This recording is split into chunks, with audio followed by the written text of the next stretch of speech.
Queen seen with bruised hand meeting Nicola Sturgeon as doctor gives possible cause.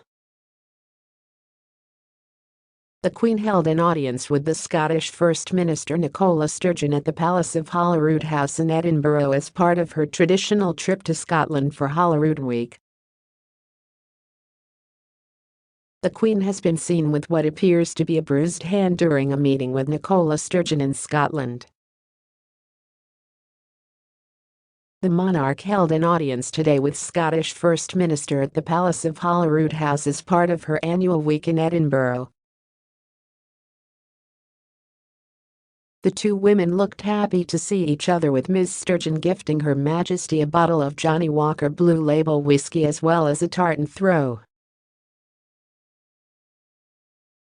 As the Queen, who stood without a walking stick, held out her arm to shake hands with Ms. Sturgeon, a purple mark could be seen on the 96-year-old's right hand. It's not the first time that the Queen has been snapped with noticeably purple hands. Royal watchers also spotted them last November during an audience at Windsor Castle with former Chief of the Defence Staff General Sir Nick Carter.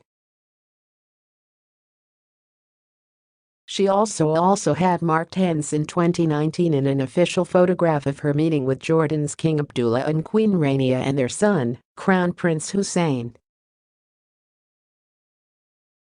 Dr. J. Verma of the Shakespeare Medical Centre told the Metro last year it might be Raynaud's phenomenon or just really cold hands. The purple is due to deoxygenated blood. Purple hands can be caused by lack of circulation, frail skin, exposed veins, bruising, a leakage of blood to the tissue beneath the skin, the medical expert added. Love the royals? Sign up for the Mirror's daily newsletter to get all the latest news on the Queen, Charles, Kate, Wills, Meghan, Harry and the rest of the firm. Click here to sign up. The Queen's meeting with Ms. Sturgeon, her third engagement in as many days, comes just hours after the First Minister unveiled plans to hold a second independence referendum on October 19, 2023.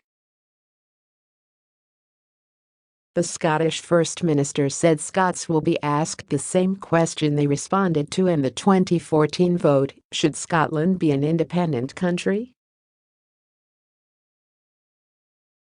She has asked the Supreme Court to rule on whether her government can hold a non-binding referendum without needing the Prime Minister's permission.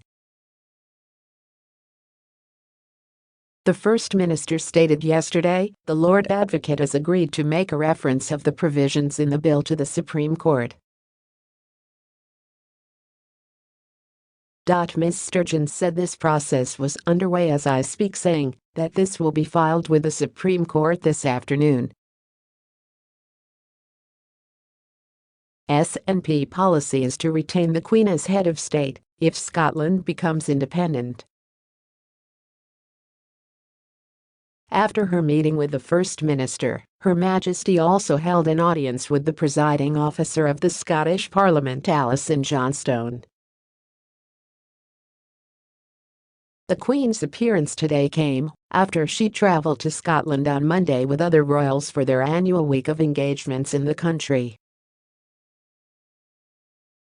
The monarch, 96, attended historic ceremony of the Keys, the traditional opener to Holyrood Week for the royals, accompanied by her youngest son Prince Edward and wife Sophie Wessex. Dressed in a powder blue silk wool coat and dress by Stuart Parvin, paired with a hat by Rachel Trevor Morgan, the Queen stood with her walking stick as she was symbolically offered the keys to the city by Edinburgh Lord Provost Robert Aldridge. Meanwhile, yesterday, she attended the Armed Forces Act of Loyalty parade at the Palace of Holyrood House to mark her Platinum Jubilee north of the border. The monarch, dressed in a heather-colored silk wool dress and coat with a matching hat, all by Angela Kelly, waved to the crowds as she stood with the help of her walking stick.